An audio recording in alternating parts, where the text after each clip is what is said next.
Arratsaldeon danori. Buenas tardes a todas y a todos. Buenas tardes. Buena tarde a todos. Bueno, un día hoy también que ha estado aguantando el tiempo un montón, pero ahora justo ha empezado a llover y otra vez la cámara se nos ha llenado de agua. Arratsaldeon danori. Bueno, leku guztietara, idazten gaituzuen leku guztietara gaur bai egingo dugu gazteleraz lehenengo atala, eta gero hemendik 3 ordu laurden gutxi gora bera hasiko gara euskerazko ibilbidearekin. Beraz gaur gaur lasai, atzo azkenean ordua garrapatu zigun da ezinezkoa izan zitzaigun euskeraz soilik egitea, beraz barkamena ere eskatzen dugu hemendik, baina bueno, egingo dugu, gaur. Y bueno, comentaba que hoy comenzaremos también este recorrido por las marismas de Gauteiz Arteaga, aquí en la reserva de la biosfera de Urdaibai, con un montón de cosas actuales, o sea, un montón de actualidad, de un montón de cosas que nos habéis mandado. Y lo primero, o sea, nos alegra un montón que os haya gustado el día de ayer. El día de ayer, pues bueno, aquí anduvimos mañana, tarde, haciendo cosas un poco distintas. Y como hemos visto, pues bueno, por lo menos nos habéis comentado que os gustó el día y la programación que tuvimos. Lo volveremos a repetir, y sobre todo, de verdad, un día de estos que vayamos a anillar también, porque ya os voy a comentar, a ver si mañana os puedo comentar el proyecto que tenemos el proyecto de anillamiento de la época reproductora aquí en Urdaibai, un EMAN, que se llama Estaciones de Monitoreo de Aves Reproductoras, o Nidificantes, perdón, y tenemos 2 estaciones de anillamiento y quizás algún día pues invitamos en directo. Con esto de las nuevas tecnologías, pues ya encontraremos el momento de poder hacer con vosotros una jornada de anillamiento normal. O sea que ahí queda, apuntároslo también en la agenda. Ya os iré avisando cuándo podría ser. Y bueno, eta arratsaldeon, buenas tardes, bueno, a todos los lugares, Cantabriar arte, Bilbor arte, Madriler arte, noski. Bueno, a Coruña, Santurtzira, Allarizera, nola es. Buenas tardes a xente. Sestaor arte. Bueno, pues no sabéis, ayer nos lo curramos, vale, sí, es verdad, pero no sabéis lo a gusto que estuvimos. Iruña en arte, Pamplona en arte, Folgueroles, Barcelona, Aupa Pep, Sondícara, Terrásara, Hermura, Noski, hasta Zamora. Muy bien, Pablo. Cáceres. ¿Se escucha, verdad, Asiente? Creo que sí, ¿no? Hasta Fuenlabrada, por supuesto, Felipe, Badajoz, bueno, hasta los Aiguamols, Auparrati, Madrid, Eibarretik ere, besarka hundi bat Eibarrer arte, Ermutik alboan gainera, Zumaia, danak esango ditut, Bartzelonatik, Esparregera, Trapagaran, Aupa Gonzalo, que ya nos conocemos, Bergaratik, bebai, Bilbo, noski, Huescatik. A ver cuándo descanso, joder, pues estos días estoy descansando un montón. Ayer fue increíble, ayer tampoco es que descansáramos mucho, pero como lo pasamos tan bien, pues bueno, son días que gozas, ¿no? Luego a la noche dices, uy, sí que carga, ¿no? Pero qué va. Gijón arte, besarka da hundi bat, Donostiara, Gasteiztik noski, Aupa Gonzal, Albacete, bai, gente pilo bat jarraitzen gaituzuenak, desde Arganda también. Sí, hoy, mira, he estado 2 minutos más tarde que he entrado, porque me estaban mandando unas fotos chulísimas siempre me suele gustar daros un poco de actualidad de la gente que nos rodea, qué es lo que nos manda, qué es lo que nos envía y tal, ¿no? Y hoy ha sido una gozada. tengo un montón de fotos que me han llegado incluso de amigos hasta mi propio WhatsApp. ¡Aupa Málaga! Un abrazo muy grande también hasta Málaga. Y pues bueno, pues he estado esperando unas fotos de un pájaro que, este lo tenemos como una joyita aquí en Urdaibai, que os lo voy a enseñar enseguida, pero todavía no. Y un montón de imágenes de la gente que nos envía tanto correos a nuestro correo de Urdaibai Bird Center, como algunos conocidos me mandan seguido también a mi WhatsApp. O sea que os voy a enseñar la actualidad de hoy. Un día de primavera, ahora mismo 15 graditos. El cielo lo veis, ¿no? Ha estado todo el día, pues, que ha aguantado bastante, sin llover. Pero a eso de las 4 de la tarde, pues, ha empezado otra vez a entrar estas nubes bajas. Y estas nubes bajas y cargadas de agua.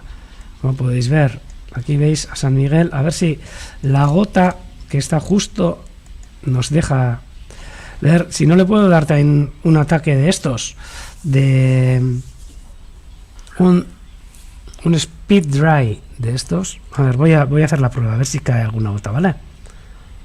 No os asustéis, ¿eh? No es un terremoto, ya lo conocéis ya. Pero parece un terremoto, ¿eh? De esos de las películas hay, cuando... Y este terremoto, pues...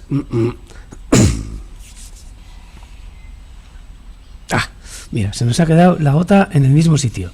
O sea que bueno, es lo que hay.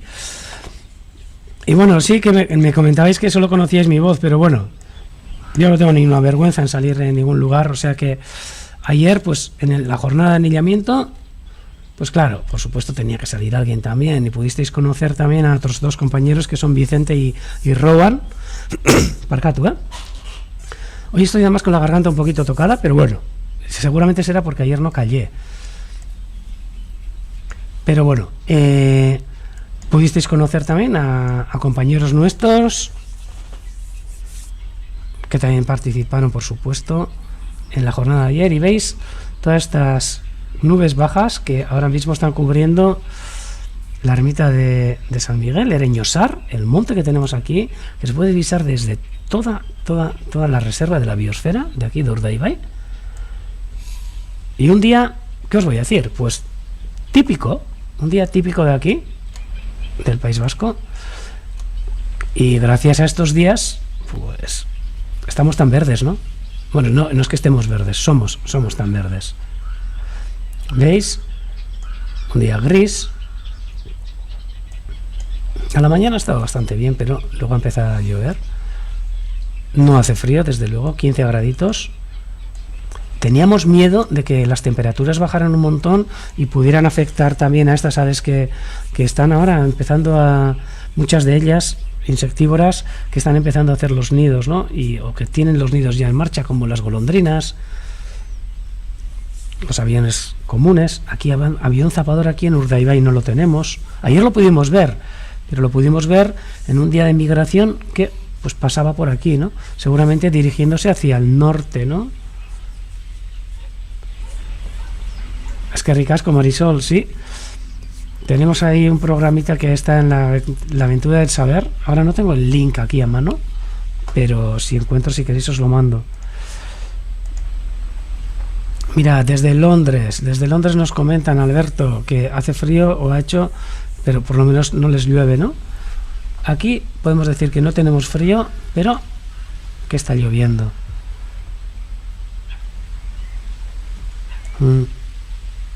¿Veis? Ahora mismo esa fina lluvia, que hoy está cayendo fina lluvia, ¿eh? Ayer no, ayer hubo momentos de unos chaparrones terribles. Es increíble, y muchos os habréis dado cuenta, que la laguna que hemos estado viendo estos días, ha crecido pues casi más de unos 10 centímetros en agua, pero no es agua de marea, es agua que viene de arriba, agua de lluvia, ya que ha estado cayendo incluso en algunos momentos a la hora muchos litros. Es que ricasco, Joana.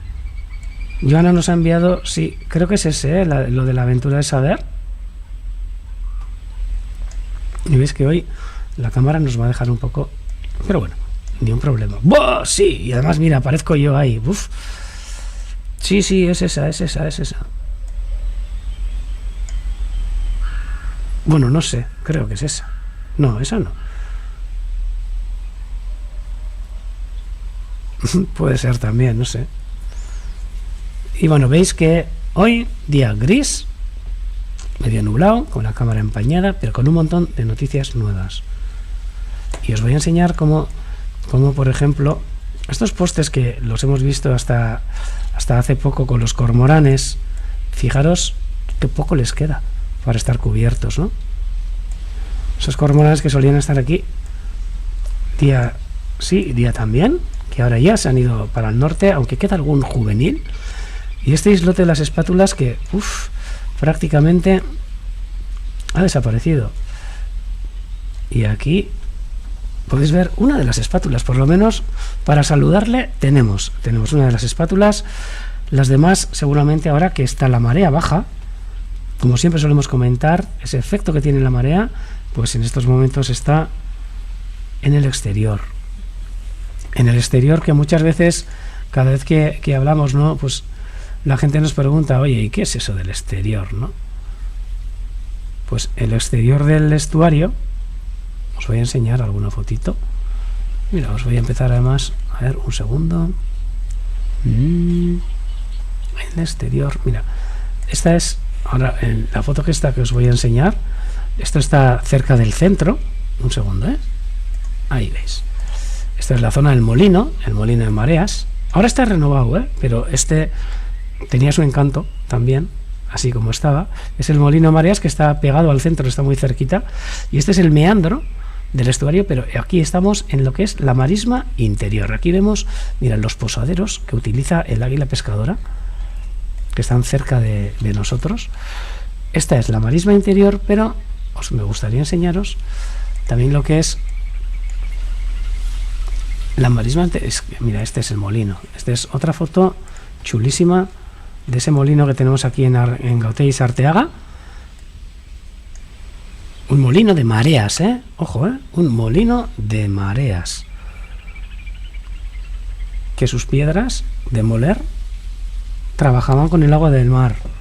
Un día, mira, ahora que tenemos opción de poder hacer las retransmisiones desde lugares distintos de aquí de la reserva, un día vamos a hacer un poquito de turismo, nos salimos de aquí de la laguna y nos podemos acercar a lugares como estos, ¿no? Para poder gozar no solo de las aves que hay en esos lugares, que son aves que también son aves de marisma. Hay andarríos chicos, bueno, archives claros, pero también para gozar un poco del paisaje que tenemos, ¿no? Del paisaje. Y esta es la marisma interior, pero a ver si encuentro ahora la foto, que es la que os quiero enseñar. Tengo un montón, entonces me cuesta bastante a veces encontrar, mira, sí. Y alguna vez que os he enseñado aquí el cementerio de Canala con la marisma exterior. Esta es. Ahora mismo las espátulas seguramente se encuentran en esta zona, desde donde ayer estuvo emitiendo Vicente. Buah, esas jornadas de patrimonio están súper bien, están organizadas, además creo que por la Diputación, y se hacen visitas a lugares patrimoniales aquí, en lo que es en todo Vizcaya por lo menos. Y bueno, hubo una visita al molino. Ahora no sé si se puede visitar, sé que han renovado el molino, sus propietarios lo han renovado, y ahora no sé cómo está la cosa, pero desde luego hasta hace bien poco sí, pero sí, aunque no se pueda visitar, se puede andar por el entorno y hay un recorrido chulísimo, que es el que más de una vez hemos comentado. Sale desde Guernica y podemos llegar casi hasta las playas de Laida y Laga, por unos senderos que hay y por una pasarela que hay hasta el Bird Center, y desde el Bird Center el molino está a nada, 10 minutitos andando. Eso es una casa particular que la abren en ocasiones como esa de las jornadas de patrimonio. Pero bueno, nos podemos acercar un día nos acercaremos ahí a retransmitir también un poquito desde allí. Y esto es lo que os decía de la marisma exterior, estas zonas que alguna vez os he comentado que se están cubriendo de arenas. Cada día, cada año vemos como que las arenas estas están llegando bastante más hacia la zona de Limos, esa zona súper rica de Limos que es la despensa de comida de todos los limícolas, de todas las aves acuáticas de aquí, pues se está poco a poco, entre comillas, desertificando con esas arenas que están cubriéndolo todo, ¿no? Esta otra imagen sacada desde, que mira, desde aquí también tenemos que hacer una retransmisión algún día, sacada desde San Pedro Acharre, es otra ermita que hay en un monte de aquí, justo al lado de las playas, en la desembocadura, y aquí veis todos estos arenales que han ido aumentando con los años, estos rellenos también que se realizaron hace años en la ría de arenas, y que no sabemos si puede ser por ello. Aquí está la isla de Santindere, esto está en Sucarrieta, bueno, no sé, ahora creo que es Busturia. Ahora, los de Busturia, los de Sucarrieta ahora igual me pegan por haber dicho que es Busturia, pero creo que toda esta zona ahora ya es Busturia. Esta es la playa de Aviña, en San Antonio, en el barrio de San Antonio, también Busturia. Y veis cómo, bueno, esta misma isla que veis aquí, hace unos años, pues os puedo hablar del... Venga, 25 años. Hace 25 años no estaba rodeada de arenas, estaba rodeada de una marisma de fango. Había fucus, vesiculosus, había un montón de ostras, mejillones, en toda la vuelta de la isla, pero con toda esta entrada de arenas, ahora prácticamente todo el entorno, menos alguna pocita que queda, se ha vuelto totalmente estéril. Se ven, es una pena, cuando baja el nivel de las arenas, se ven ahí todas las ostras peladas, blancas, muertas, claro. Y aquí entramos ya en la marisma media. Manera de frenarlo, Antoni, pues es que al final un estuario es un ecosistema súper dinámico, es algo totalmente dinámico, y el poder entender también por qué está entrando tanta arena puede ser algo, una causa natural, aunque bueno, nos da más a entender que seguramente pues será algo producido por nosotros, ¿no?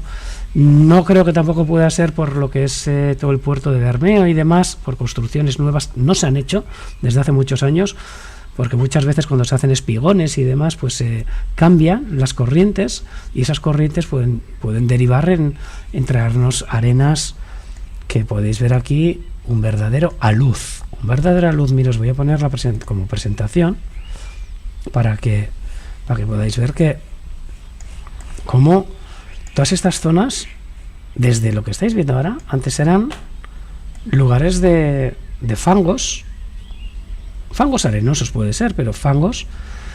Había un montón de marisqueo en esa época por toda esta zona que ahora es arenal. Antes no os podéis imaginar, en los años 80 y así, las toneladas, diría, de navajas, chirlas y demás que se sacaban aquí, en esta zona, Ahora mismo, arena pura y dura. Y la pena que está entrando hacia el interior. Esto sé que muchos geólogos y muchos sedimentólogos están estudiándolo, pero bueno, esperemos que se sepa algo, ¿no? Y aquí estas zonas de la marisma media de totalmente fangos hasta hace bien poco que nosotros, mira, en la bahía de Santander, pues mira, tampoco lo sabía, pero es un verdadero problema. Y en estas zonas donde hemos tenido una estación de anillamiento de limícolas, era brutal, hace 10 años, y nos acercábamos a inmigración y pues capturábamos un montón de correlimos comunes, zarapitines, correlimos gordos, bueno, agujas, chorlitejos, un montón de cosas que ahora prácticamente casi ni los vemos. La invernada ahora es que es irrisoria de los limícolas, ¿no? Que quizás no se deba a esto, pero bueno, que esto también para mí, que un factor sí que es. Además son zonas súper ricas antes había bastante praderas de zoostera, que eran también alimentos.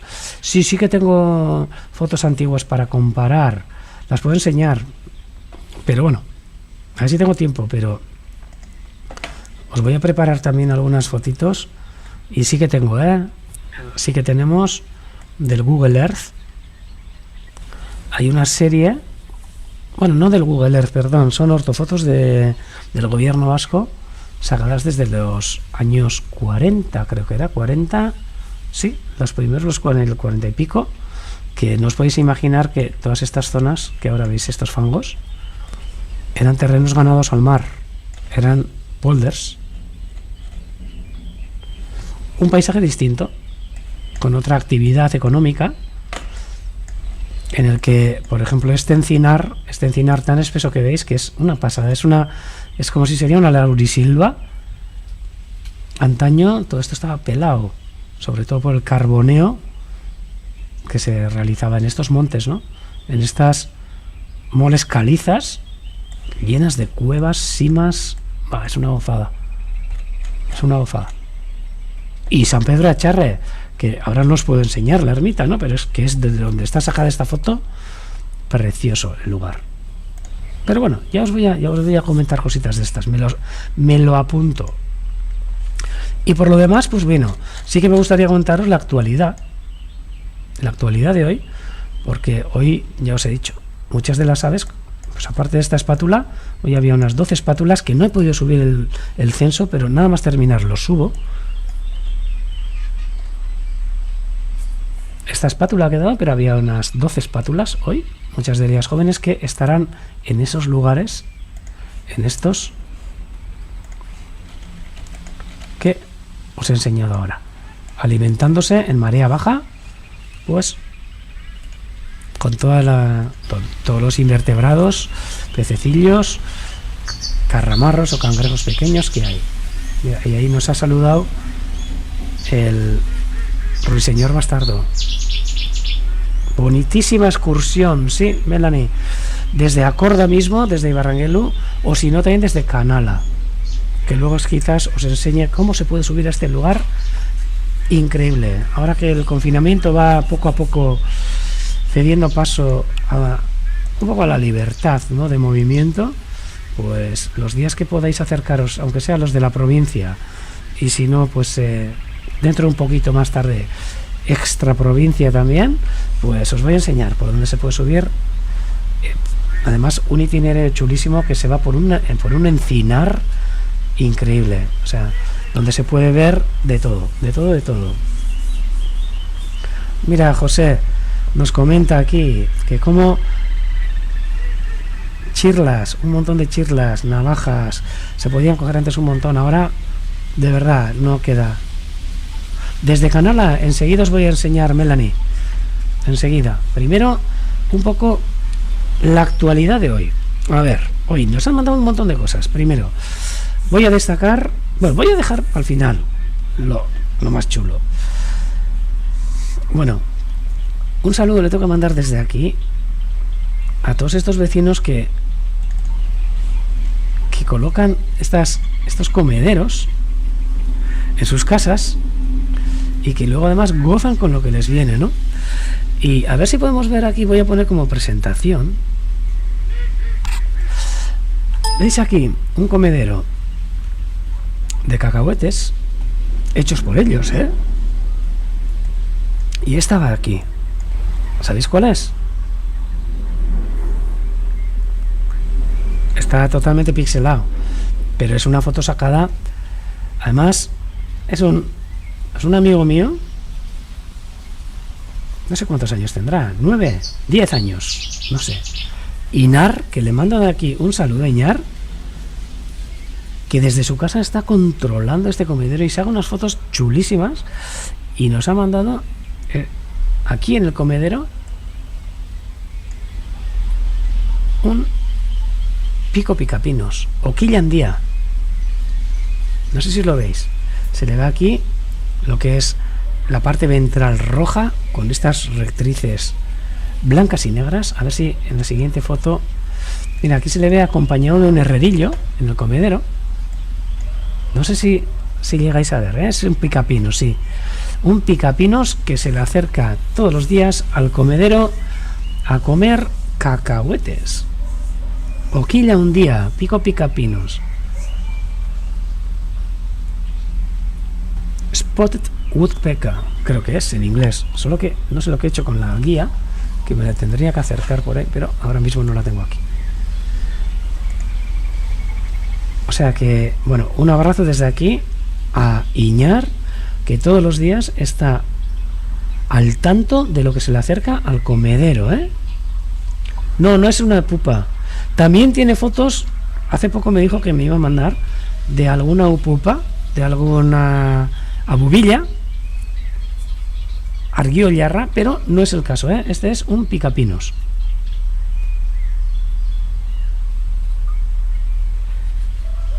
Y también otros amigos en el jardín de casa, otro carpintero, pero en este caso el pito real, Oquil verdea. Ya me podéis perdonar, pero no tengo aquí la guía, que me la dejé abajo. Es que ricasco, Antoni. Y mira, si Antoni y a xente también me ayudáis en catalán y en galego, perfecto. Este es el pito real, el Picus sharpei ahora, está, que hasta ahora se considera como su subespecie, pero ahora es el pito real ibérico, o el pito ibérico. Y en este caso un macho. Fijaros aquí en el malar, justo debajo del ojo, esta mancha roja que se le ve. ¿Sí? Y aquí también, pues, le tengo que mandar un abrazo muy grande a Miren Yosu, que nos ha mandado esto sacado desde su casa en el jardín. El peto verdeal en galego. Gracias. A ver, normalmente, mira, nos preguntan a ver hasta cuándo mantenemos los comederos. Normalmente los solemos retirar. Ahora estos días los estamos manteniendo, sobre todo para estas retransmisiones y demás. Pero, si os fijáis también, tampoco los cargamos muy a menudo, pero sí que estamos manteniéndolos. Normalmente para primavera los solemos quitar. Así en Semana Santa, abril, para mayo, ya los quitamos. Y luego los volvemos a colocar otra vez en octubre, más o menos. Mira, nos dicen aquí que se vio un pito negro también. Picot verd, en catalán. Muchas gracias, Antoni. Y el pito negro, un día os voy a hablar del pito negro, porque tengo unas fotos y unos vídeos, increíbles. Además de un seguimiento que se está haciendo aquí a nivel de Vizcaya, que lo están haciendo también los guardas forestales de aquí. Y me han pasado, una cosa chulísima. Es el pito negro, el picamaderos negro, que se está extendiendo un montón y nos están llevando ya ejemplares hasta aquí, hasta el propio Urdaibai. Antes, mira, os he comentado la isla de Santindere, ahí en San Antonio. Pues el otro día se vio uno ahí. Cómo se dirige a un pino, a un solo pino que hay ahí. O sea que increíble. ¿Qué fotos más chulas estáis mandando? Y de ese torcecuellos, Lepitzulia Euskeras, que nos ha mandado Felipe, también de esta familia, ¿no? Bueno, hablando de pájaros, me siguen mandando un montón de fotos de las cigüeñas de Guernica. Aquí veis, con su nido un poco precario, me parece, pequeñito, pero que ahí siguen en marcha. El otro día os comenté que según me estaban comentando, como que ya había puesto y todo el pito cano, pero el pito cano no lo tenemos aquí, Pablo. Pues al pito negro te acercas, Felipe. Estas cigüeñas, que según me han dicho, como que han puesto, ya han hecho la puesta. Y estas cigüeñas que creo que están encantadas, porque hace poco creo que se les colocó también como unos pinchos para que no se posaran, pero eran pinchos para palomas. Les está viniendo muy bien para poder agarrar las ramas para construir el nido. Estas cigüeñas que me han mandado son fotos de Aitor Arana, que le mando un saludo muy grande desde aquí por enviarnos estas fotos. En el Monte Oiz sí hay varios. Y estas fotos que nos ha sacado, que nos envía para... ¡Jo! Preciosas fotos, Aitor. Menudo lujo el poder vivir tan cerca y disfrutar de este nido, ¿no? De esta pareja de cigüeñas de la iglesia de Andramari de Guernica, que como veis tienen hasta chiviritas. Estas chiviritas no son de aquí, pero bueno, pero queda bonito. Estas cigüeñas preciosas. Estas fotos chulísimas, Aitor, es que ricasco, ¿eh? Mira, pues sí, podemos hablar con la iglesia.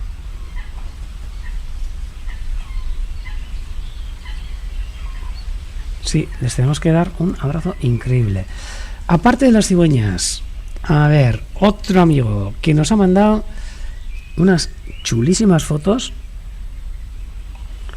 de la tormenta del otro día, de la tormenta esa nocturna desde casa, aquí cerca del Bird Center, ¿eh?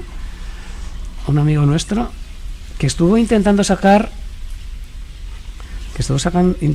a los rayos, y rayos que sacó.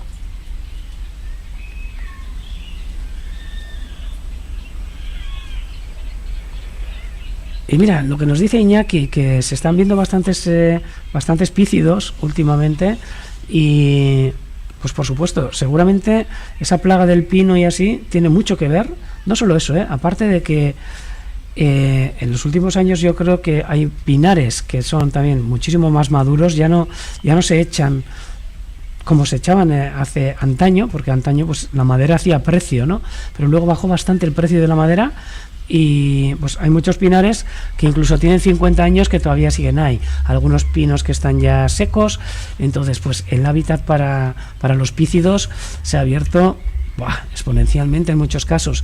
Y ahora mismo con este caso de la banda marrón y de la banda roja y de estos hongos que tienen los pinos, muchos pinares que están viniendo, o sea, que están muriendo, creo que va a ser pues una época bastante buena para pícidos, pero cuidado, que todas estas épocas buenas para pícidos también luego caen en picado una vez de que desaparecen, y según qué plantaciones se vuelvan a hacer o según qué es lo que se vaya a dejar, ¿no? Incluso, bueno, aunque también os tengo que decir que se conoce también aquí nido de picamaderos negro en eucalipto. O sea que aquí al final aprovechamos lo que hay. Yo el otro día decía en bromas que, bueno, no en bromas, sí, que podemos empezar a pensar también que nuestras administraciones, pues en empezar a intentar hacer unos proyectos de recuperación o de introducción de koala, por ejemplo, ¿no? Estas zonas del Cantábrico, en estas zonas costeras donde los eucaliptus lo petan, ¿no?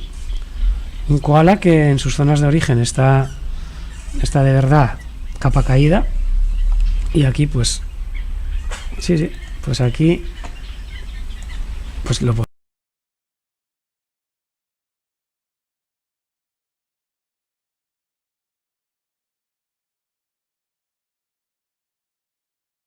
podríamos criar. Mira, y os voy a enseñar estos rayos. Este es un rayo nube. Veis que se crea en la nube y termina en la nube. Hay diferentes tipos de rayos. Ese día fue increíble todos los rayos que cayeron en esa noche, ¿no? Pues este es un rayo, pero que es de nube a nube, no toca el suelo, que veamos. Pero en la misma imagen tenemos un rayo nube-tierra. Un rayo que sí, metió buen castañazo en algún lugar, pues a pocos kilómetros de aquí, del Urdaibai Bird Center, porque esto está sacado de una casa de un vecino nuestro. ¿Por qué no, Afabo? Vaya bonitos que son los koalas. Lo digo en bromas, Lo digo en bromas, pero no estaría nada mal. Y canguros, por supuesto. Dentro de poco ya veréis. Pues mira, aquí este rayo nube tierra, esta descarga impresionante, captada en las imágenes por un buen amigo nuestro, un voluntario del centro, Ivonne. Un abrazo desde aquí. Y sigue sacando estas fotos y mandándomelas, claro. Aquí, rayo, nube, tierra, como podéis ver aquí. Y rayo, nube, nube. Un rayo que pasa de nube a nube.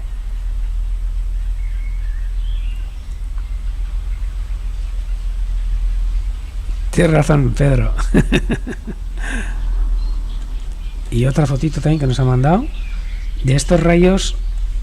¡Buah! Preciosos. Estos sí que son nube tierra, con esas ramificaciones. Es que fue una pasada. Y la pena que no podamos escuchar el sonido, ¿no? El sonido que se escuchaba, que era era todo el rato un trueno continuo. Podemos decir que era una hora de trueno continuo. Era exagerado. Qué pena. Y aquí estos rayos sacados desde su casa por Ivonne. Esa tarde, noche,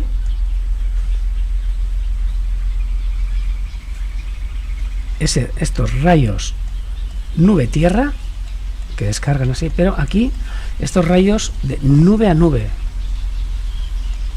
una gozada. O sea que un abrazo también a Ivonne. Y a ver, y bueno, y de aquí también, wow, un saludo gigante que hace nada, hace media horita pasadas que me ha mandado estas fotos de esta preciosidad que os he dicho, que todo el mundo la conoceréis, creo.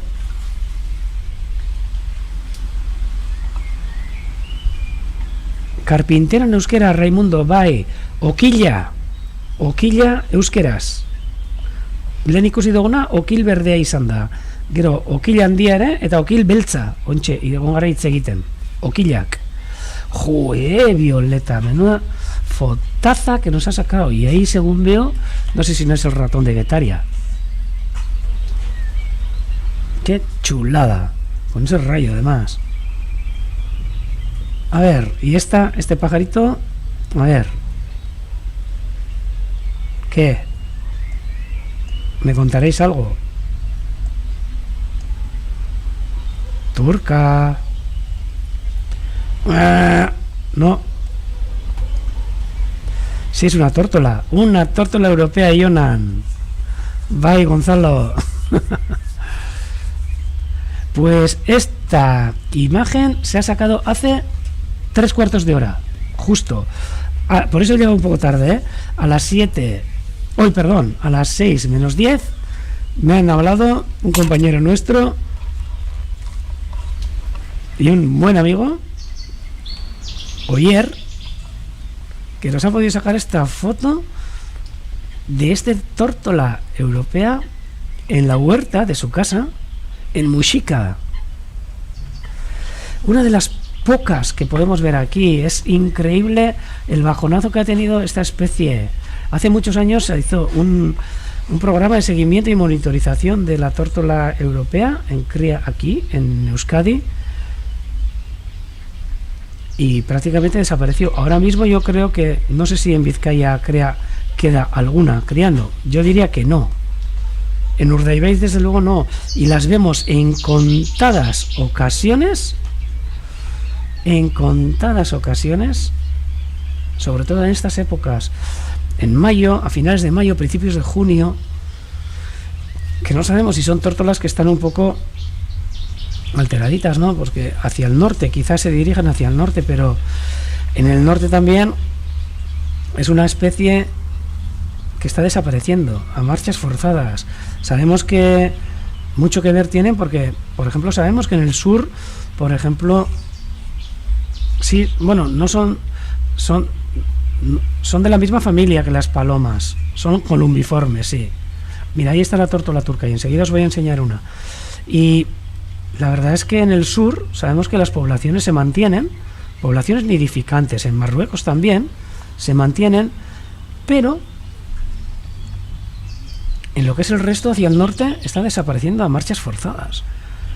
Y mucho que ver también la caza. y ya se pueden estirar de los pelos los cazadores, pero es que así es verdad. No sé si se creó al final alguna moratoria, no estoy ahora seguro, para la caza de la tórtola, porque desde luego las que pasan por la península, muchísimas son migrantes, aves migradoras que van hacia zonas donde está desapareciendo prácticamente.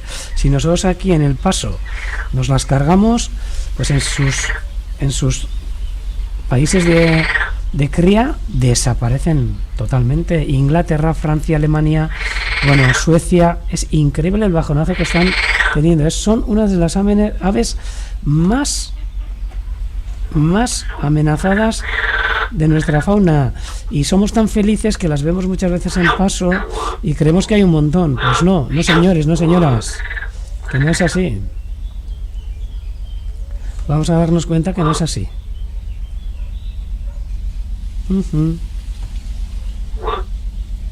Mira, nos comentan en Ermua que han visto en el barrio de Ongaray, en un barrio que conozco. Sí, señor. Joder, que sí, menudo vídeo violeta, más chulo. Ya os pondré yo otro algún día. Pues estas dos fotos que nos ha mandado Oyer desde Muxica, un abrazo para Oyer y toda su familia, y la suerte de haber podido ver esta tórtola europea. Esta es otra, sacada aquí, cerca del centro, preciosa, chulísima. Y aquí una cosa curiosa, sacada no este año, ay, espera, que no, que me confundo. No, esta es otra tórtola turca que solía venir a un caserío de aquí, cerca del gallinero, a comer los restos. Y os quería enseñar esta otra porque fue chulísima, que pudimos sacar el año pasado, de una tórtola turca. Aquí a la izquierda veis que es más gris, es más grande, no tiene ese collar que tiene la tórtola europea, y a su derecha esta tórtola europea. Dos tórtolas, una que ha ido extendiéndose desde el sur y desde el sureste, diría, y esta otra, la tórtola europea, desapareciendo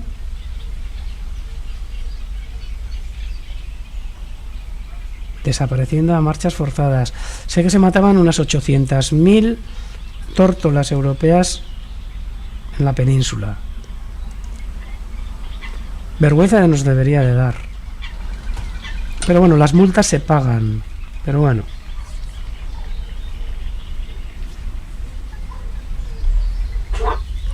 Pues hoy homenaje a esta preciosa ave. Y también os tengo que enseñar otra foto, aunque sea rápido, de esta urraca que ha caído del nido y que, bueno, ahora la están cuidando. Un nido en una acacia aquí en el pueblo, y que me han mandado la foto de este precioso córvido, que es la urraca.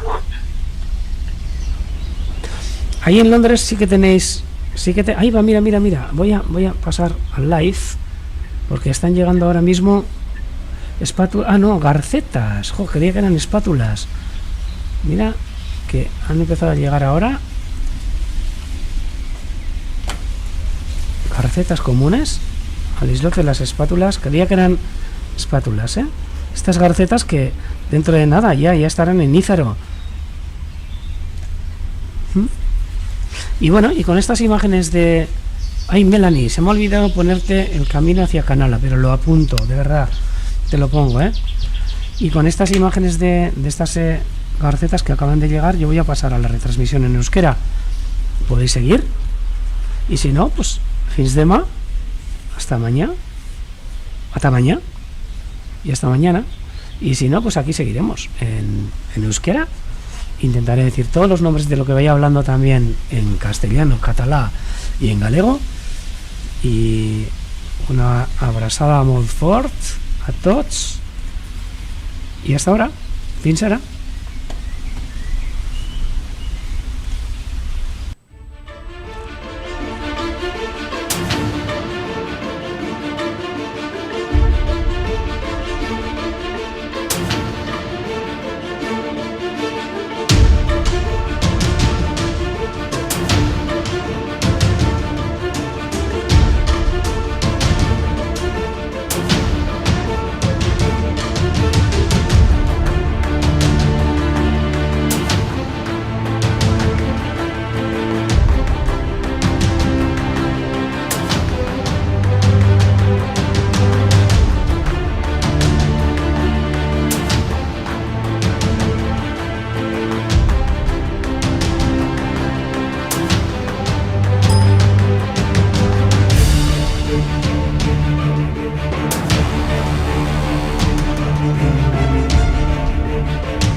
Eta ametxe jarraitzen dugu, zue guztiokin orain euskerazko ibilbidetxoa egiteko, ikusteko zertzu gauza dauzkagun hemen, ontsa hasi dira etortzen egazti batzuk, oinarte egia esan, apurtxo bat tristetxo, egon da, baina hainbeste eta hainbeste gauza dauzkagu euskaraz ere komentatzeko, gaur gertatutakoak eta gaur ikusitakoak. Gure hainbat lagunek, bai gure web horrira, bai gure emailera bialtze dizkiguten aktualitateko argazkiak, pilo bat. Eta noski gonbidatzen zaituztet, zuek ere bialtzeko. Bai txataren bitartez, edo holan, gu ere berri honen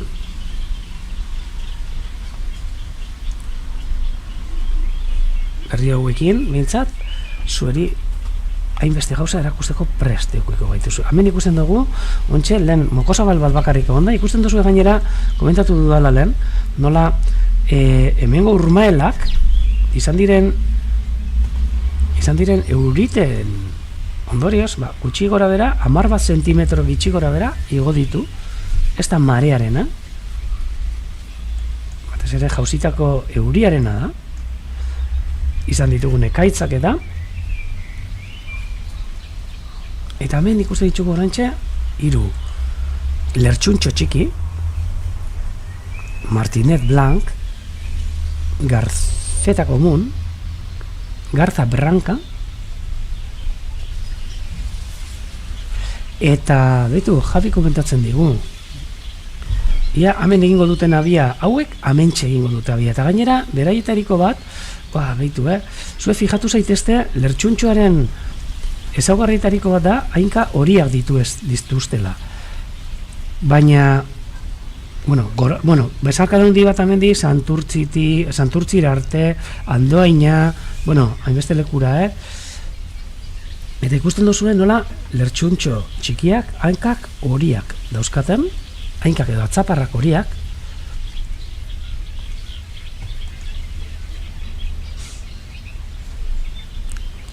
eta ugal garaian batzuri hainkak gorrizkak jartze zaizkie, larrosa kolorekoak. Beraz, garzota, grazas a xente, esto lo voy a apuntar todo. Una garzota. Eta ikusten duzu nola hainkak larrosa kolorekoak jartze zaizkien, ugal garaian, beraz, hauek ez dira urrun joango, hau ja ez daude migrazioan. Ikusten ditugu ja zelako lumak dituzten, ikusi, honek kopetatik ateratzen zaizkien luma bitxioiek, hor airean eskegita eramate dituzten horiek, hauek hemen txegingo dute abia, eta nun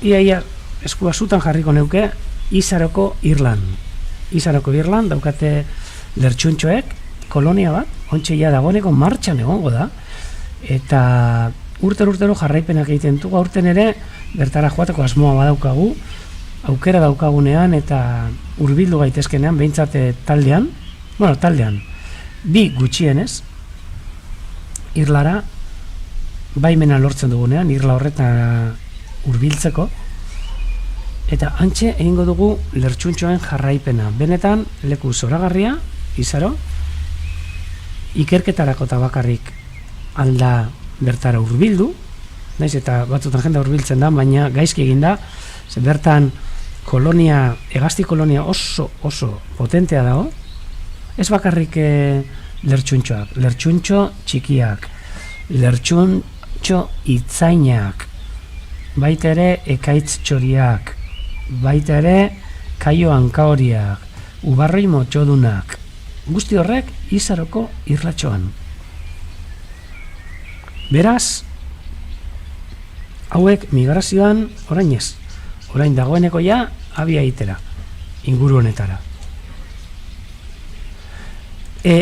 Laster, bai, nik uste dut hauek egunero ikusiko ditugula eta agian orain sarriago, behitu, da, izugarria da, erakutsiko dut zuet, nola, erakusten doan, amentxe, ontxe momentuan, bai, erakutsiko dutu ez zelako, zer dan, lertxuntxo hauek egiten da bena. Eta gero garia bide batez, behitu, horre pendiente gelditu zaite gauzatxo bat melan iri asaltzeko, eta hori ere asalduko dut. Baina behitu, hemen dago, lertxuntxo eriburuz. Bat, bi eta hiru. Aurkezpena, amentxe. Urdaibai, Kostaldia, Bizkaia, goazen hurbiltzera, hemen Matxitxakoko lur muturra, hau ere leku zoragarria, hurbiluko gara egun ematen. Bermio, Mundaka, Laga eta erdi-erdian, hortxe, hauan, Izaro, Izaroko irla edo Izaroko uartea. Hortxe, Hegaztien kolonia, behitu, harriko eskor bat, besterik ez, baina, hemen, itxasotik, etorrita berehala, gure, itxasadarraren, itxasoratzen aurkitzen dena. Hemen, behitu, urbilduko gara. Hau, udan, ateratako argazki bat da, hemen ikusten dituzue, arbola batzuk. Hau dira, kalmaixak edo tamarisak.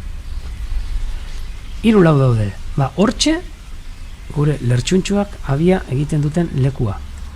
Baina ez pentsatu abia bat edo bi, ke ba, igaz egon ziren lertxuntxo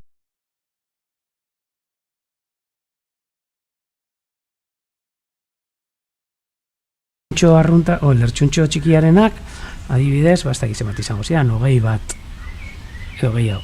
Baina lertxuntxo itzainarenak, 30 inguru.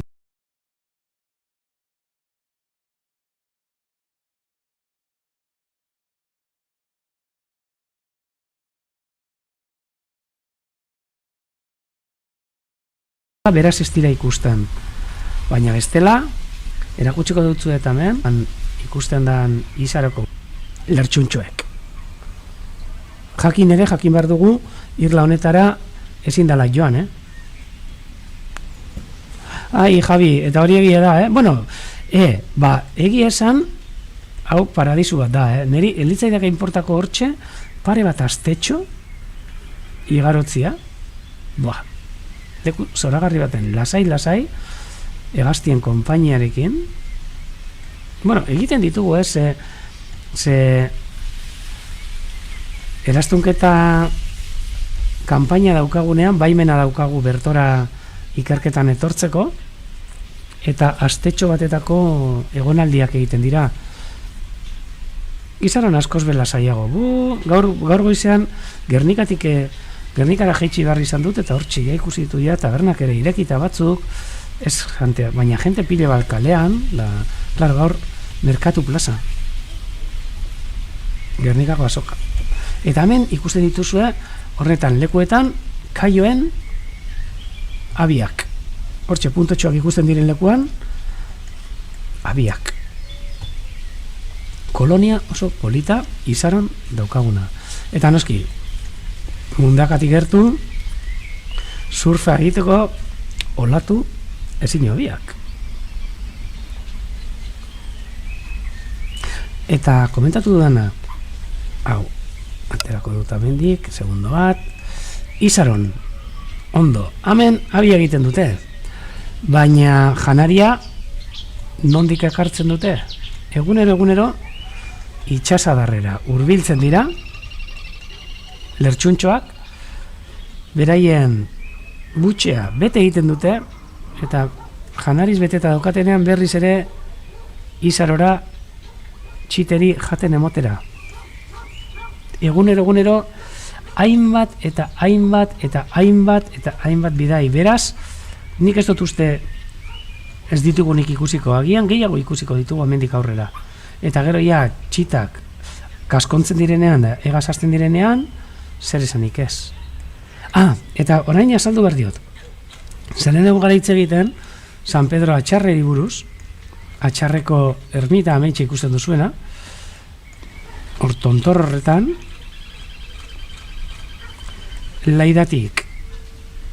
laidaren gainean, hemen Ibarrangelun, Arketaseko kanpinaren gainean, eta bista izugarriekin. Izugarri politekin nahi dut esan, Izugarriak ez beldurtzekoak, Bueno, beldurtzekoak ez, gozatzeko moduko bistekin. A ber, txerakutziko dutzuet.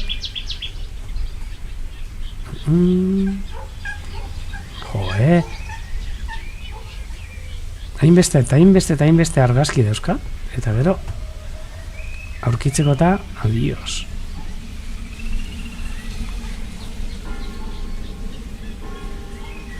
Amen, kagatxiz. Hortxe, Atxarreko San Pedrotik ikusten dan bista.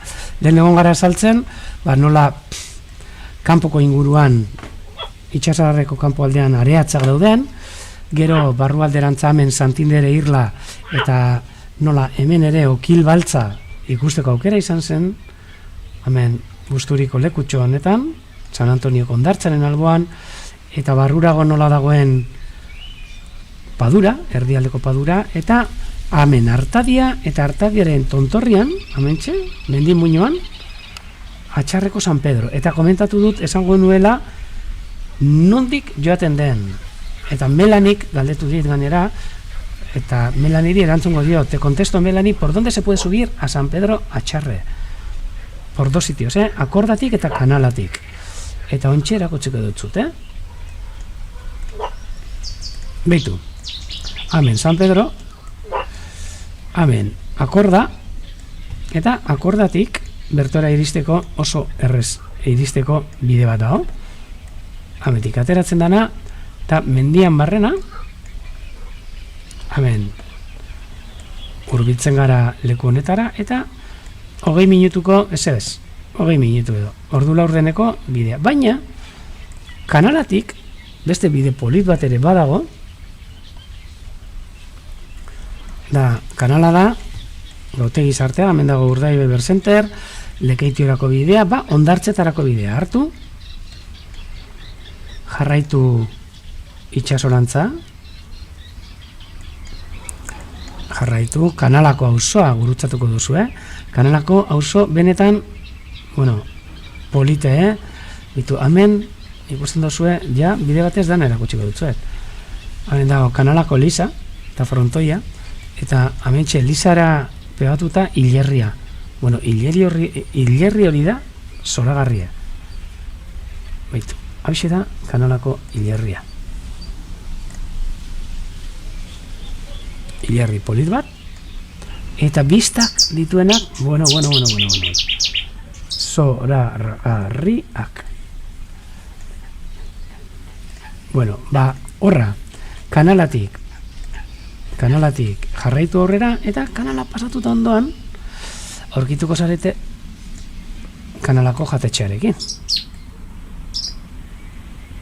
Hemen Kanalako jatetxean ondoan, Gautegi sarteako aparkaleku bat dago, bertoko Hondartzetara hurbiltzeko. Hementxe aparkatu, ontxe joan zait ez da egit, non arte? Iaia, Bizkaia, natxitxur arte. Arkatu.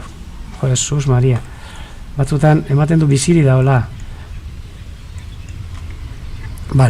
Hementxe aparkatu eta errepidetik apurtxo bat egin, hemendik eskua doan lekutik, eta hemen eskubitar hartu.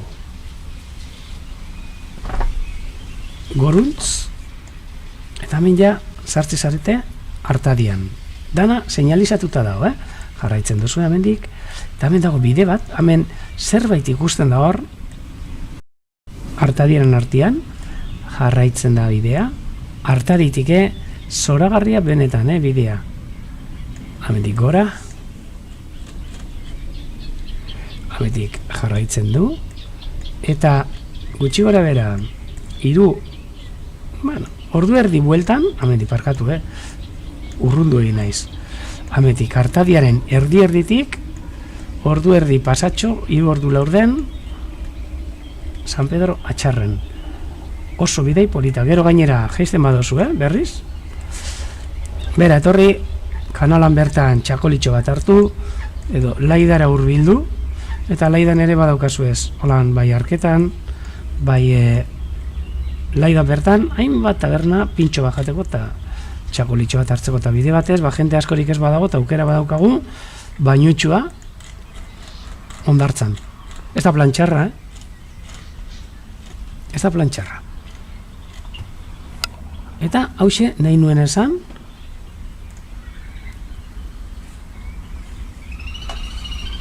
horko ibilbideari buruz. Eta hemen berriz ere, joan dira. Lertxuntxoak, behitu Iñaki zelako argazki polite. Hortxe bertan, Atxarreko San Pedro ermitatik, baselizatik, bai?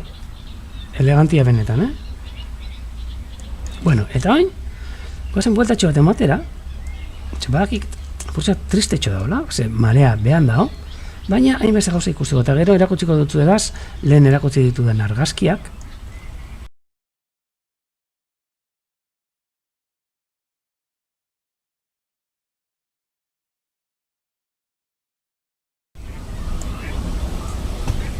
Aiba! Bitu! Jesus, aspaldian ikusi gabe.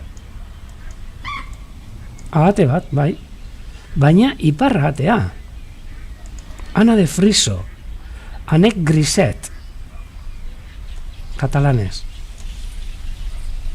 Eta galegos, ontsa zangotzuet. Galegos... Pato frisado.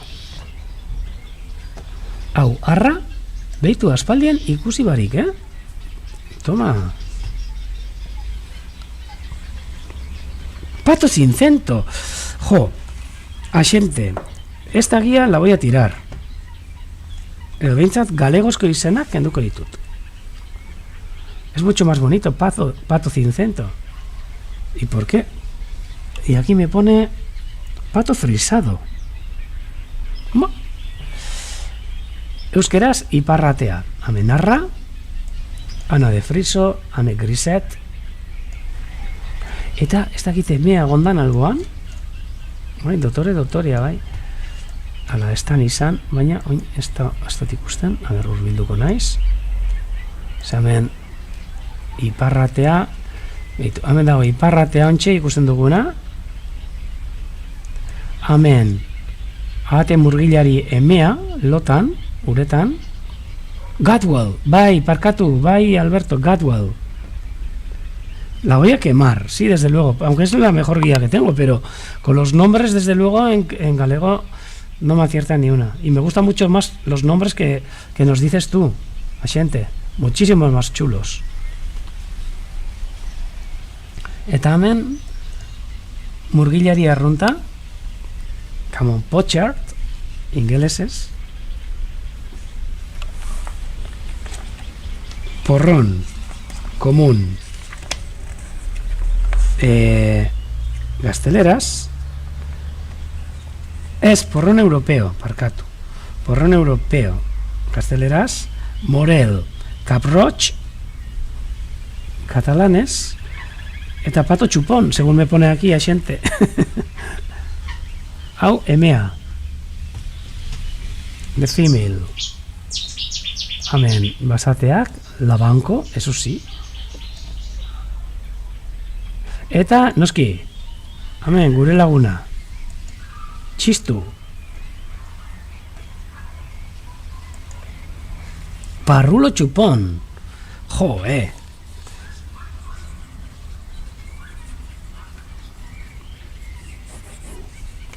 Mucho más bonito que el pato chupón. ¿Quién habrá traducido al galego estos nombres?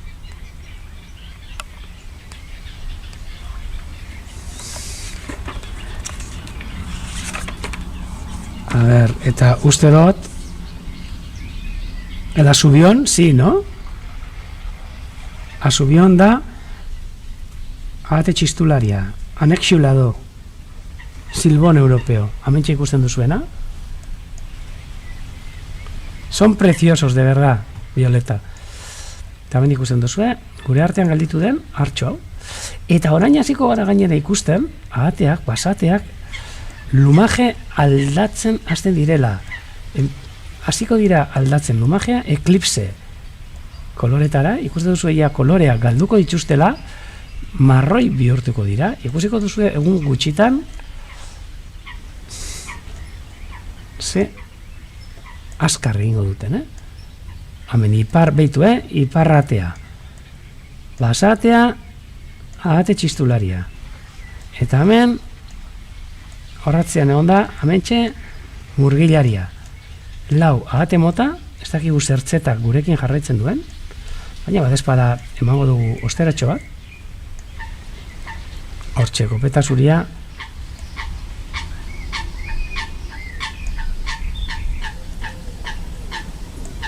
hau luma bat, pentsatu txoria dela, eta ikusten gaur, lasai padura. Hori bai, gure ardiak hortxe. Naiz eta euria botala izan, lasai asko. Jateko piloarekin, segiten ari da neuriarekin eta, belarra erruz hasten da hemen. Ez daukate ardura askorik, preokupazio askorik.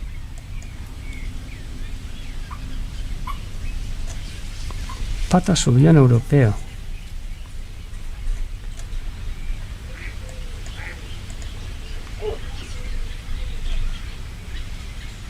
Eta hemen, aste honetan ere, seguruenik egun baten, sartu beharrauko dugu, berriz ere, desbrosadora lanekin. Opa! Katxiz.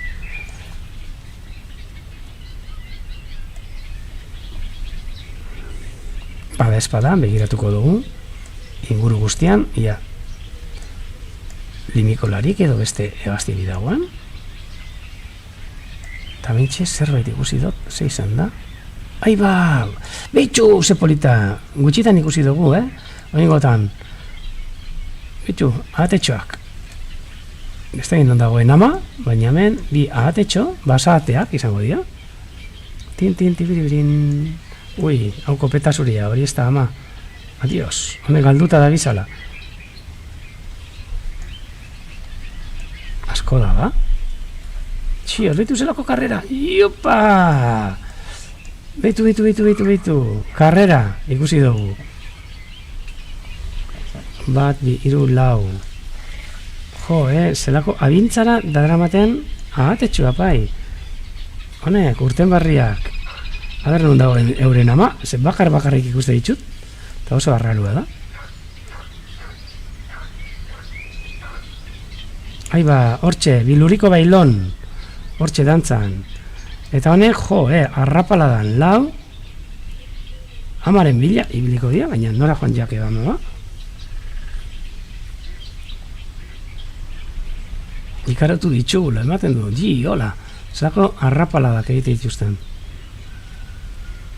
Oin, arraroa, amaren arrastorik ez ikustia.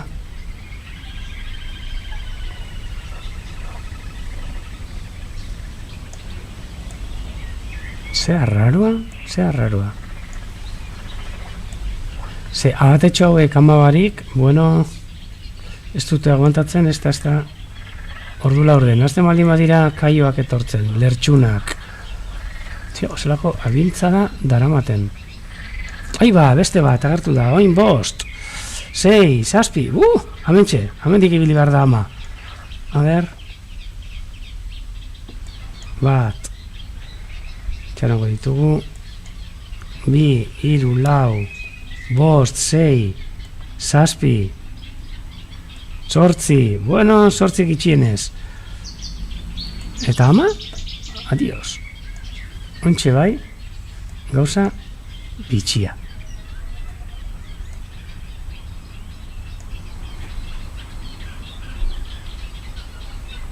Eta ama falta. Oso bitxia,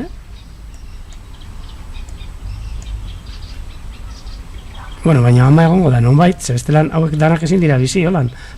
Mentxe, beitu. Jo, ez da gitori dan. Ez, kasu askorik ez dut egin. Jarraitzen dute. Adios.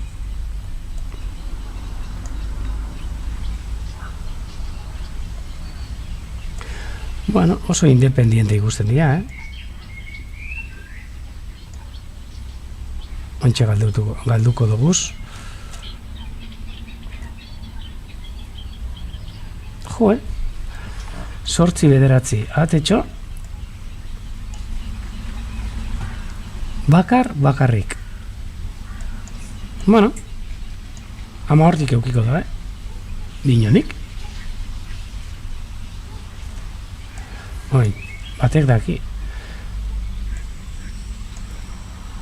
Hortxe da biltza, hortxe batera eta bestera, baina urrun ez da gongo, Agian juergan daude, claro.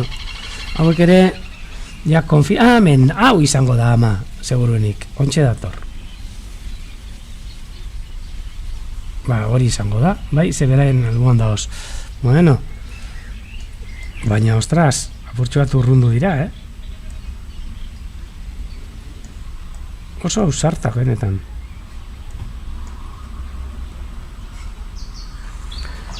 No, Beatriz, no nos parecía normal, pero creo que esta es la madre. Uste dugu hau dala bere ama. Hortxe ikusten duguna.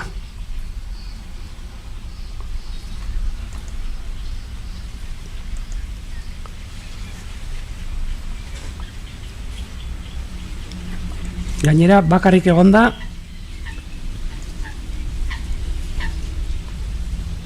tita batetan norbaitek harrapatuko zituen.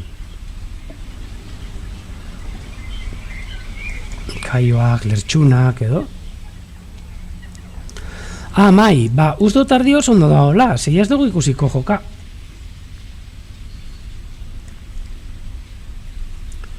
Badura dago oso lasai. Gaur, hegazti asko, bai, sí parecen lanchas a control remoto, es verdad.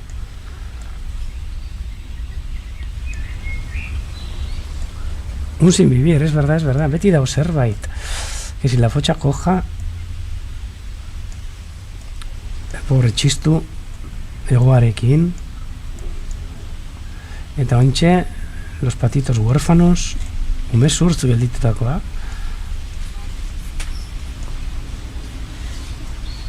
A ver, urbiltzen badira. Bueno, nik eskatuta ez. Ni batzutan, baina bai, tensión bai, zesate duzu jo, eta nora doaz, honek izan, bakarrik. Hemen, lasai, gugandik gertu, kopeta zurie.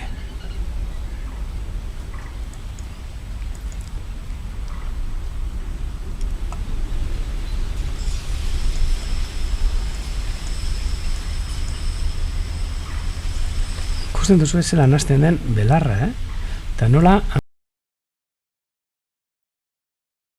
ratu honek uretan dauden algak, hankak nola erabiltzen dituen, arraunen moduan, fijatu zaitezte. Hortxe ikusten da oso ondo nola erabiltzen dituen hankak, fijatu. Ematen du desenkajatuta dituela hankak, baina horrela, atzeruntz erabiltzen ditu. Guk kaletak buzeatzen gabiltzanean moduan, horrantxe.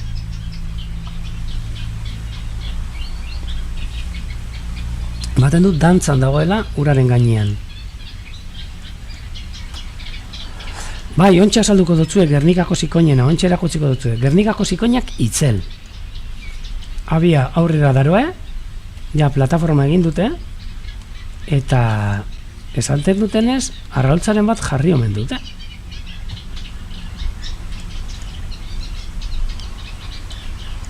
Zer bitxia diren, kopeta zuriak baitu. Alida jaten, urrazpian dagoen belarra, egunotan urestatuta dagoen belarra, eta kanpoan dauka zenbat nahi, baina hori nahi dago.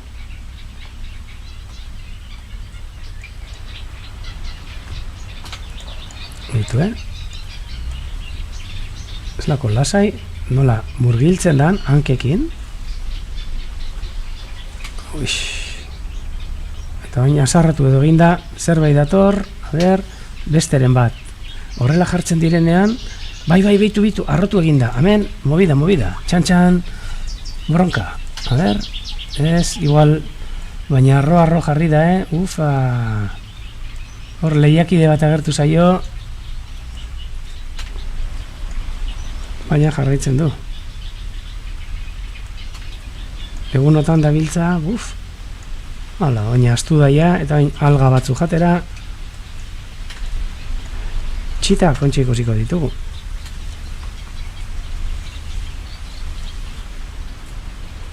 A ber.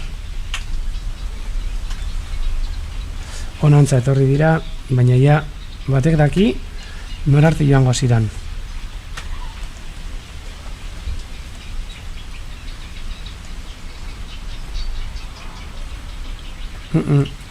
Ja hor leskartian edo sartuko ziran.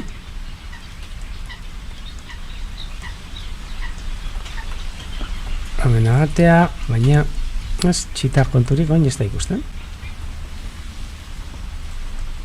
Hemen bai konturatu naz abian. Baitu lehen hitz egin dut. Eta hemen ubarroiak gurekin jarraitzen du. Ubarroi gazteak. Hemen jarraitzen du gure artian, Lo, euripean, zoin barri dobe hasi da zirimiri hau. Ontxe esnatu da bitu.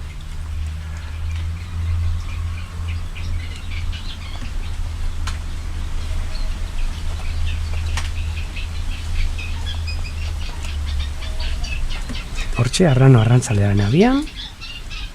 Eta atzean, entzune, atzo erastuntze saioan ikusi genduen leskaria, karrizero.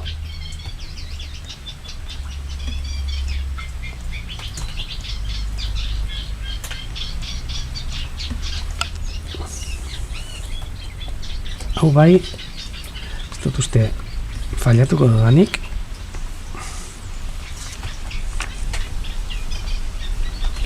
Folosa de Cañaveiras, Boskarla de Cañar.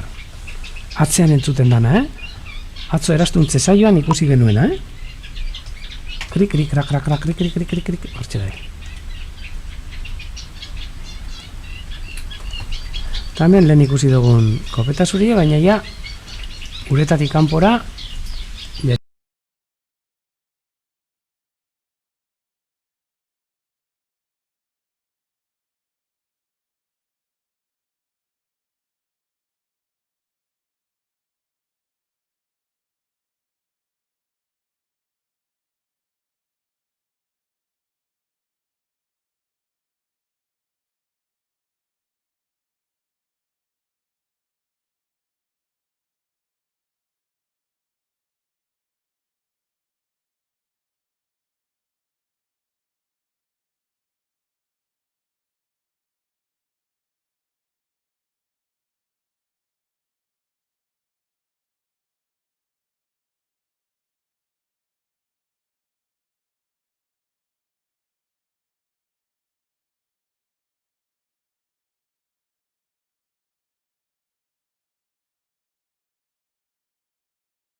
ya me dijiste un día,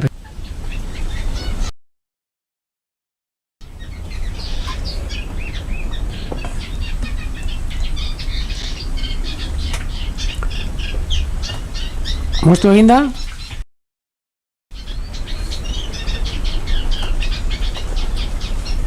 Ez, ontxe barri dobe, uste gaudela.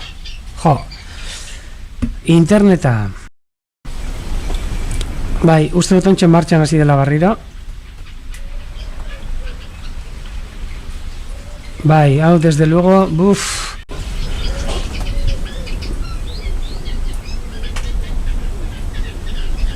Orain bai, ez da, bai, behitu, esango dutzuet, gaur egun gara, bai, tramiteak egiten eta bai, hilbide gara, a ber, fibraren alortzen dugun. Ez, esaten dago naiz, ba, justo, bai, ontxe, ikusten dut, ze batzutan niz naiz konturatzen.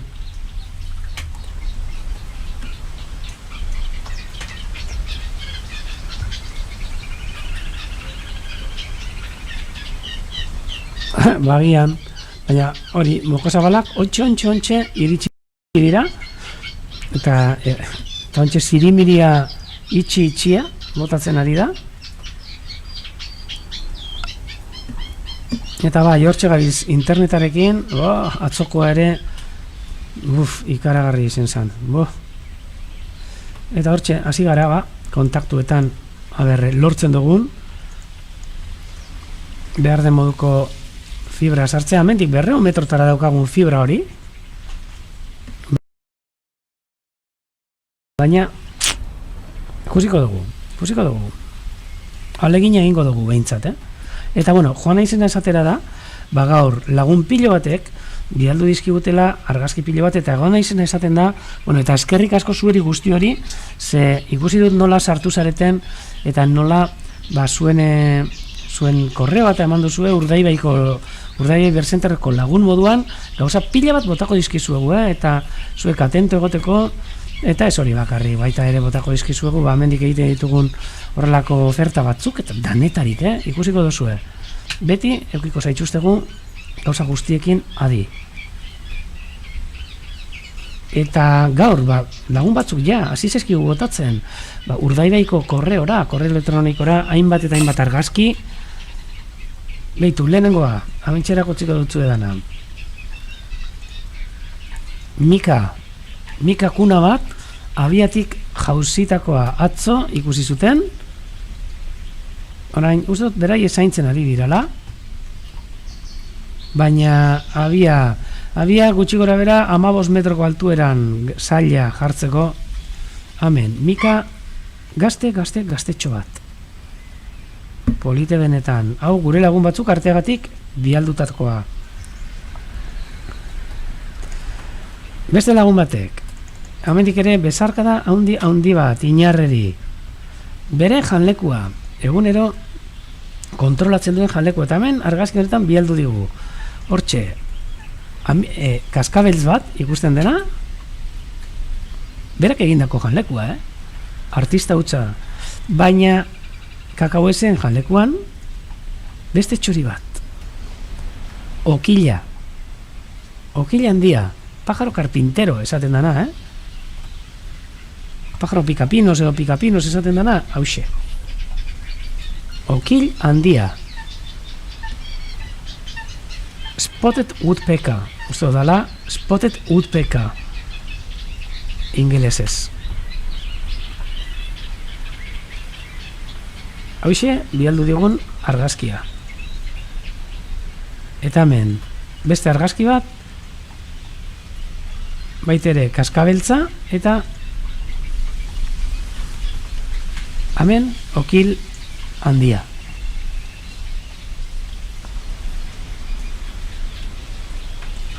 eta ematen du hemen donutza jartzen diola galdetu behar diot, ematen du donutz bat galdetu behar diot donutza jartzen dizkioten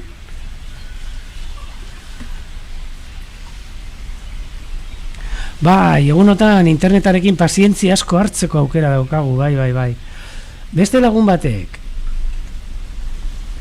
okil berdea inurri jalea amorratu hau atera du bere etxeko lorategian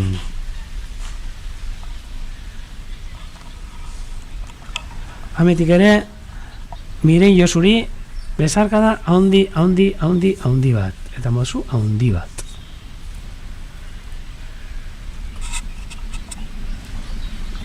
eta kasu honetan gainera nik esan dio dana, arra ikusten duzue nola matrailean hemen horrelako mantxa gorri hau daukan eta kasu honetan arra emea baldin balitz beltza izango zen hori.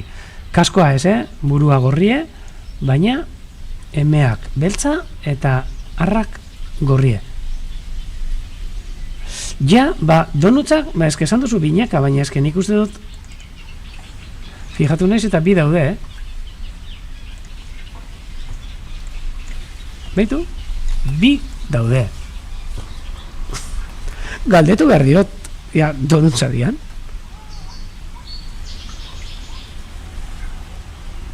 Kuriosoa, Beitu zelako ondo tratatzen dituzten txoriak hemengo auzoetan. Jalekuan donutzak jartzen dizkiete. Toma, Kakaueteak ere ikusten dugu, baina donutzak ere. Bai, binaka, bi daude, ez bate, bi. Ze ona. Gero, beste lagun batek, Ibonek, azelako argazkiak bota izkigun. Bota izkigu, itxaron, Beitu, hemen ikusten duguz. Lehengo eguneko tximisten, oinaztuen, ez Joana, horret donutzak zirala uste dut, Ez daki jaten dituzten, baina behintzat hortxe daude, janlekuan egon dira. Diabetesik. Igual bai. Benetan, ikustot. A ber, galdetuko diot berariz ezagutzen dut, baina honek ez esan donutzan antzik ez daukala.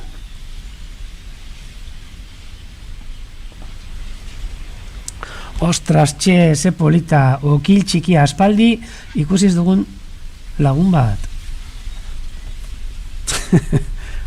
Bai, donutzak. Galdetuko diot. Eta bueno, esaten hona izena, Ibonek, lagun batek, hemen auzokoak, bialdutako argazkiak, lehengo eguneko tximisten argazkiak. Hemen, lainotik lainora doazen tximista batzuk, tximista desberdina daude, batzuk lainoetatik lurrera deskargatzen dutenak, baina beste batzuk lainotik lainora, eta kasu honetan lurra ikutu gabe. Bai, nik ere jango nuke orain donutz bat,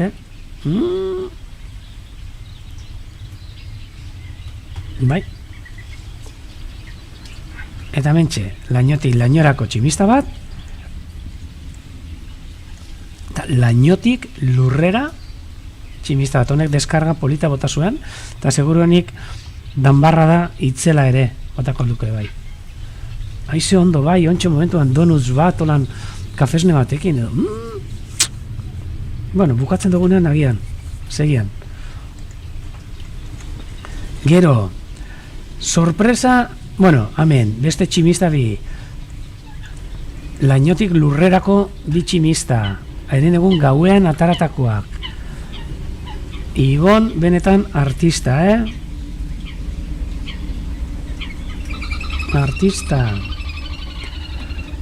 Tontxe entzuten dugu batzeko partetik.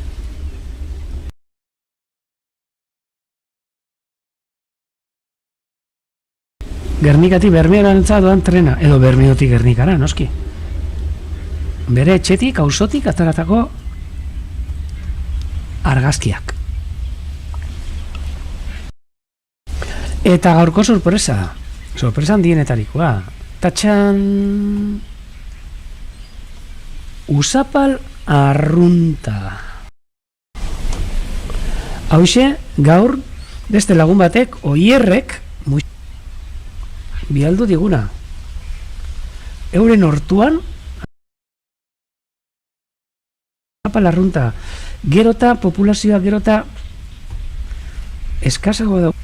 Usapala lehen,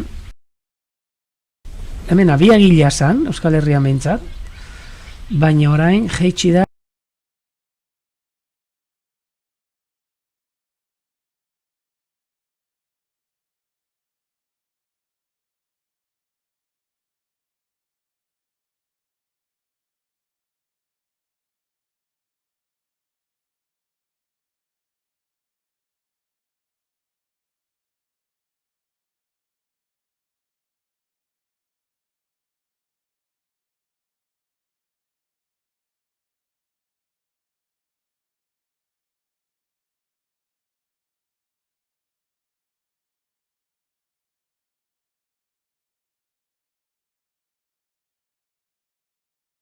izugarri. Oraindik Marokon bai,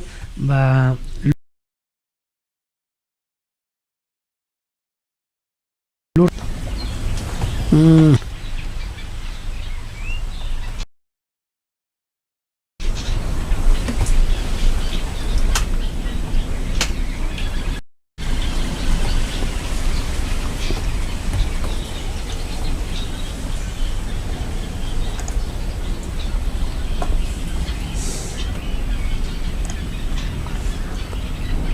Oin berriz ere, ontxe etorri naiz. Ez dakit zergaiti dan, baina moztu egiten da, bai, zergaiti bai, interneta gaitik. Eta bueno, a ber, aprobetxatuko dugu ontxe, ze ontxe bai ikusten dut dea badaukagula, eta amentxe, Usapal arrunta, gure lagun batek, oierrek musikatik, Anjuria auzotik bialdutako argazki itzela, bere hortuan ikusitakoa, eta esaten hona izena Usapalak Europan gainbehera dauden hegaztiak, populazioa iaia desagertuta.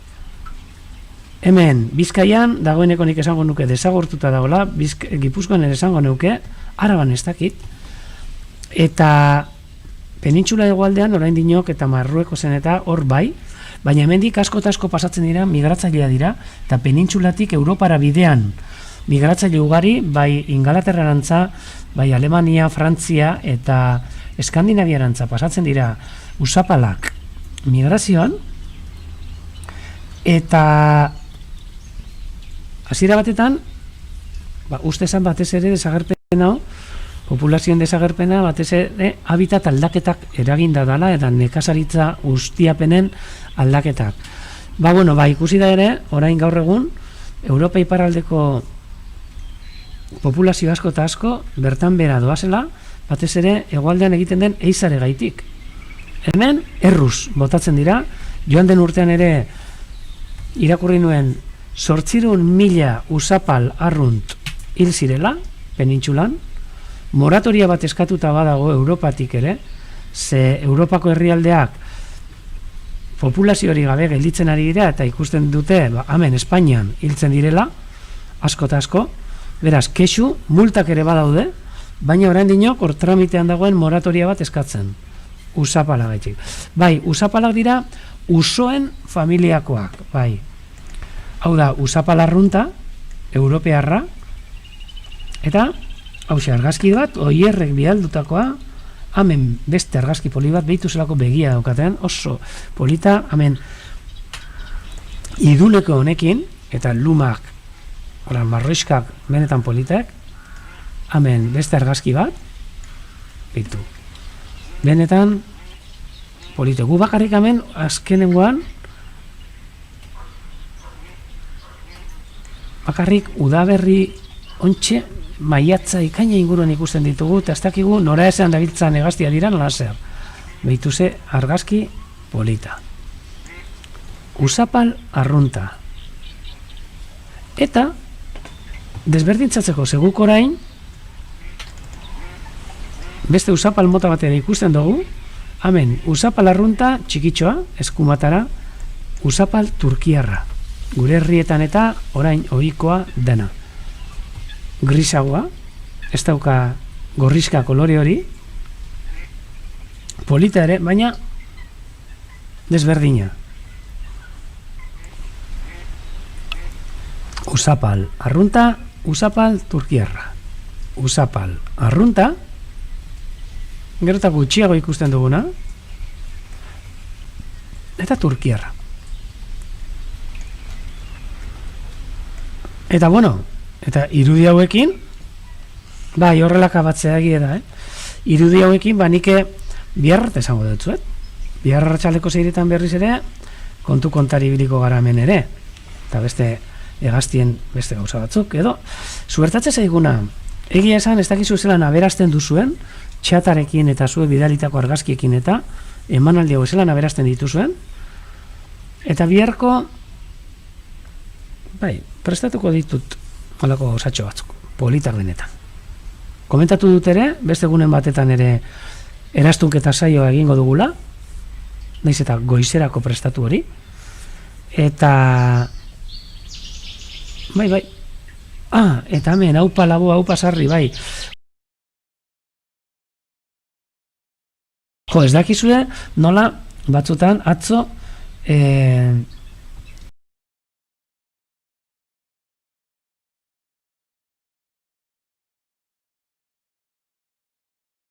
ez dakizu mai izan bazinen, edo norbaitek bialdu zuen laboaren